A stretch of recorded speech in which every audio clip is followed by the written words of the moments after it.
Ô moçada, bom demais, né? Graças a Deus. Pessoal, rapidinho, vou falar nesse vídeo aqui a respeito de por que que tem tanta gente plantando capiaçu por aí. Não só o capiaçu, BRS capiaçu, canará, outros capins elefantes. E trabalhando 1 ano, 2 anos e desistindo desse capim. Vou dar uma explicação meia rápida aqui. Por que é que isso está acontecendo? E quais são as principais características os principais motivos que está gerando essa desistência de muitos produtores, pecuaristas no caso, de estar desistindo, plantando capiaçu e desistindo dele. Gente, basicamente é o seguinte: quando você vai plantar o BRS capiaçu, você tem que saber principalmente para qual é o seu objetivo. Se não, pasmem no que eu vou falar, o capiaçu acaba se tornando um problema para você. Eu tenho certeza que eu vou ser criticado por esse comentário, mas o capiaçu acaba se tornando um problema para aquele pecuarista que quer tratar o gado simplesmente na época da seca. Não, eu tenho tantas cabeças de gado aqui e eu quero tratar somente no período de estiagem, no período da seca, e no período das chuvas eu não vou colocar mais gado, nada disso. Então o meu objetivo é esse.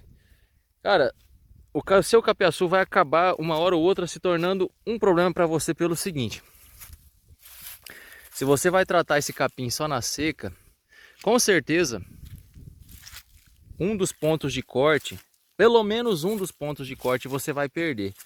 Por quê? Porque você vai ter trato, vai ter silo feito já e etc. E o capim vai ter chegado para você fazer outro corte. E você, se você não quiser aumentar a sua área, se você não quiser vender muda ou simplesmente tratar o gado com aquilo lá, se não tiver gado para tratar, esse capiaçu vai se tornar um problema para você. Por quê?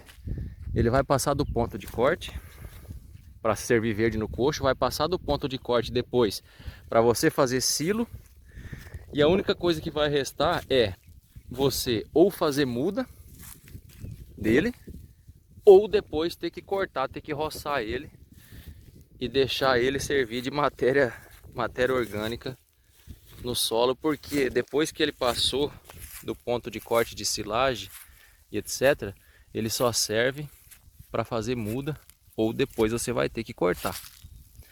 Então, nesse sentido, o capiaçu acaba se tornando um problema. Entre aspas, é um problema. Agora, o outro problema, aquelas pessoas que estão plantando o BRS capiaçu, achando que ele é o capim milagroso, que todo mundo fala aí nos vídeos e etc. E planta sem adubo, não faz um investimento razoável e acha que o capim vai produzir absurdos e acaba se frustrando. Acha que o capim produz muito, tudo. Cara, dependendo da tua terra, da qualidade do seu solo, do equilíbrio do teu solo, sim, você pode plantar sem adubo, não investir tanto, que ele ainda vai te produzir uma quantidade razoável. Vai sim. Agora, você precisa, que na maioria dos solos brasileiros são solos pobres, que precisam de calagem, adubação e aquele monte de coisa, você vai ter que sim investir. Porque senão você não vai ter o retorno esperado com aquela empolgação que você planta o capiaçu. Eu falo aqui por experiência própria. Olha esse capiaçu que a gente está aqui. Eu plantei esse capiaçu com adubação na linha. Adubei bem na linha. Não fiz cobertura porque aqui já faz mais de 40 dias que está sem chuva. Então eu não fiz cobertura. No meu ponto de vista, não compensa mais você jogar um adubo numa terra seca desse jeito. A planta vai aproveitar pouca coisa. E o capim tá vindo, gente. Mesmo sem chuva, olha como é que tá ajeitado esse capiaçu. E ele vai passar praticamente a seca toda aqui. desse jeito. Quando eu cortar, o que eu vou fazer? Eu tenho que fazer uma adubação de manutenção, fazer uma adubação de cobertura aqui. Porque precisa, o capiaçu é uma planta extremamente exigente. Extremamente produtivo, mas extremamente exigente. Você tem que dar condições para ele expressar totalmente a sua produtividade. Você tem que dar condições para isso. E não é só o capiaçu, cara. Se você plantar um milho, plantar um soja, plantar qualquer outra cultura, algodão, etc., você tem que dar condições para a planta produzir tudo o que ela tem potencial de produzir. Então, gente, é nisso que o pessoal está se frustrando um pouco. Muita gente plantando capiaçu aí, sem adubo, sem nada, sem cuidar, achando que vai produzir absurdo e depois se frustra e começa a falar mal, que não presta, que não é isso, que não é aquilo, não sei o que, e acaba desistindo. Acaba desistindo do capiaçu. Eu recomendo o seguinte, gente. Vai fazer uma lavoura, faça bem feita. Por quê? Cara, a mão de obra disso aqui não é fácil. Basicamente o plantio disso aqui é tudo manual. Então a mão de obra disso aqui não é fácil, gente. Para você perder um serviço desse, simplesmente desistir de tudo que você fez, cara, dá dó, dá dor no coração. Depois de você olhar uma planta assim, uma lavoura desse jeito, e simplesmente, não quero mais, e eu já vi várias pessoas fazerem isso, dá dó.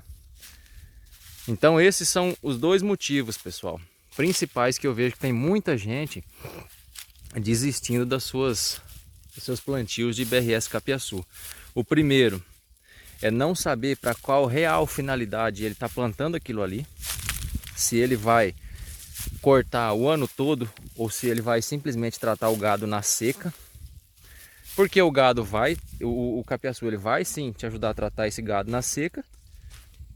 Mas na época das águas, dependendo da quantidade do seu planejamento, vai sobrar capim, vai passar do ponto de corte e você vai ter problemas depois. Quando eu falo problemas, são problemas entre aspas, gente. Você vai ter que talvez depois cortar, achar alguém para vender essas mudas, para doar essas mudas, porque ele passou do ponto de corte para dar verde no coxo e passou do ponto de corte para silagem também. Então, é uma coisa a mais que você vai ter que se preocupar em fazer depois, ou simplesmente roçar, meter a roçadeira nele por cima depois e deixar ele vir a nova rebrota para você aproveitar essa nova rebrota. E o segundo ponto que eu comentei é a falta de investimento. Achar que ele é extremamente milagroso, jogar no chão ali que ele vai produzir horrores e tá tudo certo e você vai cortar e cortar e cortar e cortar sem investir nada e ele vai continuar produzindo. Vai tomar um tombo bem grande. Todo mundo que eu vi fazendo isso, no segundo corte, terceiro corte, se frustrou bastante, gente. Beleza, moçada? Então, vamos se atentar a isso daí. O meu objetivo aqui, quanto mais capiaçu eu tiver para mim é melhor, que eu quero tratar o gado o ano todo. Então eu já tenho o meu objetivo bem definido. Esse é o meu objetivo principal. E se porventura vir passar um pouco do ponto de corte para fazer silo, essas coisas, eu vou fazer muda. Eu vou vender muda, vou fazer muda vou plantar mais um pouco de capim, vou fazer qualquer coisa. Tranquilo, moçada? Então era isso. Eu tenho capiaçu aqui agora em todos os estágios. Tem essas 16 ruas aqui que eu plantei por último. Aqui já é aquela rebrota. Você pode perceber que se vocês forem ver o último vídeo que eu postei filmando nesse local aqui, toda vez que eu venho filmar aqui é 3, 4 horas da tarde e o sol pega na lente do celular aqui, é para acabar, né? Então se vocês forem perceber, mesmo nessa seca que tá, o capiaçu ainda tá crescendo. Ele tá vindo, ele tá patinando, tá vindo devagarzinho, mas tá reagindo. Olha aí a rebrotinha como é que tá vindo, ó. Ela vem, ele vem. Vem fraquinho, tudo. Mas isso aqui, moçada, é falta de água. Único e exclusivamente falta de água. Então não tem muito o que fazer agora, né? Eu não tenho condição de fazer irrigação agora. Então vamos esperar. Tem bastante seca pela frente ainda, tá só no começo. Então vamos esperar. E na próxima chuvarada vocês vão ver como é que isso aqui vai estar. Isso aqui vai estar um espetáculo. Tranquilo, moçada? Então, basicamente era isso daí. Algumas dicas que envolvem planejamento, envolve orientação e envolve principalmente o objetivo que você está querendo fazendo a sua lavoura de capim, a sua capineira. Beleza?